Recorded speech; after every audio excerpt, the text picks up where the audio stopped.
Siguro may service, may personal touch na tutulungan ka talaga simula umpisa. And then, yun, parang... Tsaka kasi sa lahat ng dealership na pinuntahan namin, talaga, dito lang namin na-feel na welcome talaga kami. Kasi pagdating pa lang namin, talagang ina-assist agad kami ng mga staff dito. Agent namin, talagang tinulungan niya kami, ginaid niya kami. Kasi alam naman natin, yung si BYD ngayon, talagang techie eh. Kaya para sa amin, bago.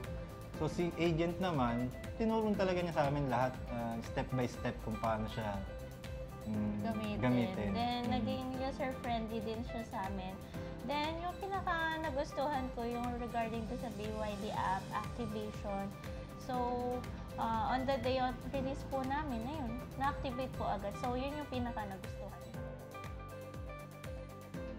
After the release, talagang nag-follow up sa amin talaga yung agent. Kinakamusta agad yung unit namin, kung if ever may mga inquiry or may question kami regarding sa paggamit ng BYD unit. I-remind niya talaga kami kung kailan kami babalik talaga sa casa for the first maintenance of our unit.